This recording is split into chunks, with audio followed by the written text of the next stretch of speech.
Welcome aboard the Ruby Princess. Now this is not going to be a typical tour of the ship because there's hundreds of those videos online already, and that's not what I want to show you. What I want to show you is some of the cool and more interesting places on board the Grand Class ships from Princess Cruise Line that the average person can go to, and you don't realize that you can actually get there.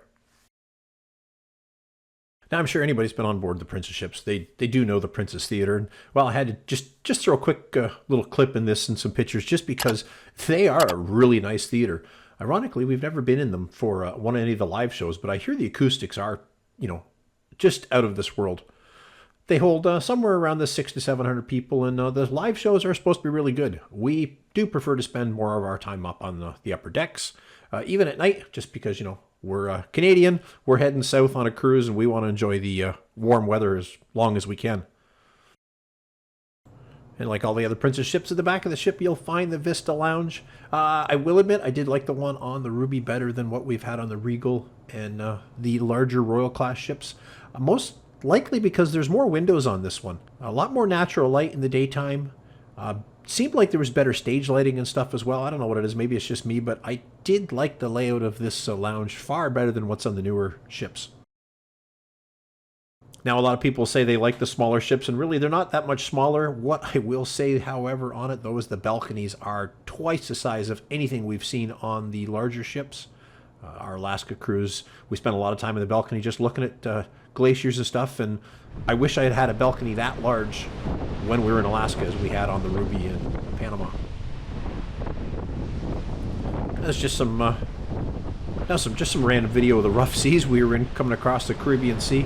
You really had to have your sea legs with you. But the interesting part of this is at the very front of the ship on deck 8. Now the only way to get there is up a set of stairs from deck 7.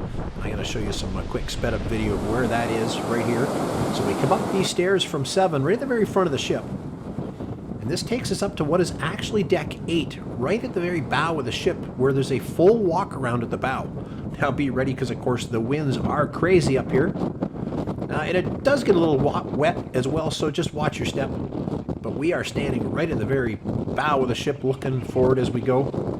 First time out of all any of the cruises we've been able to do this.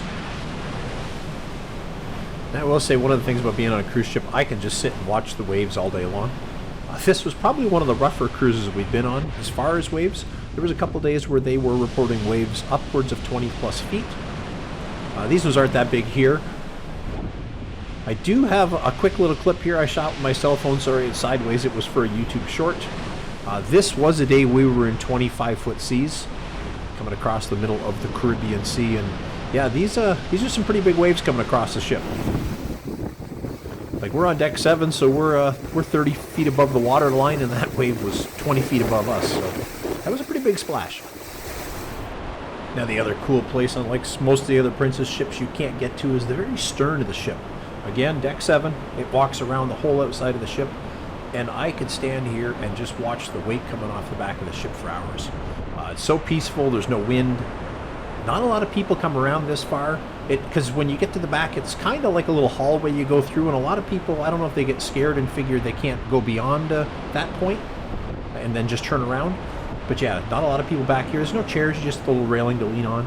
But to just stand here for hours and watch the crystal clear Caribbean Sea travel behind us it's just so relaxing.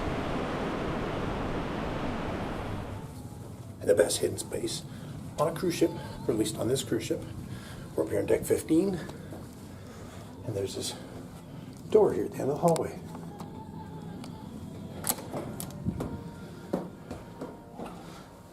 No markings on the door, no nothing. But look where it leads. Now I'm going to mute the audio from my video here because, yeah, as you can see by the flag, once I get up on top there, the wind was screaming. It was almost 40 knots, they said. We actually had to stay in port a little longer because the wind was blowing too strong for us to safely get off the pier unassisted. And in Falmouth, Jamaica, there was no tugs available, so we were on our own at this point. However, but where am I? I'm on top of the bridge. Like right here, I'm standing out on top of the bridge wing looking down the side of the ship. Now, for the most part, most ships you can't get out here. A lot of the newer ones, they've actually made this a private area to some of the suites that only have access up here, so the general passenger just can't get up top like this.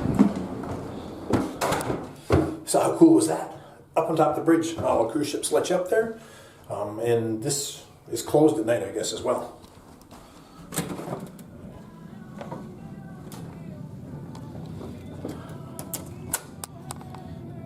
sliding door up here on deck 15. Nothing special about it. I get it all on this trip. I got boats, I got airplanes, I even got a little Star Trek. I just can't find corks. I feel bad for my wife having to travel with me sometimes.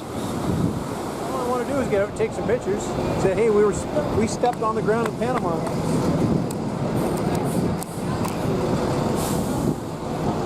Welcome to Panama. Now let's get back on the boat.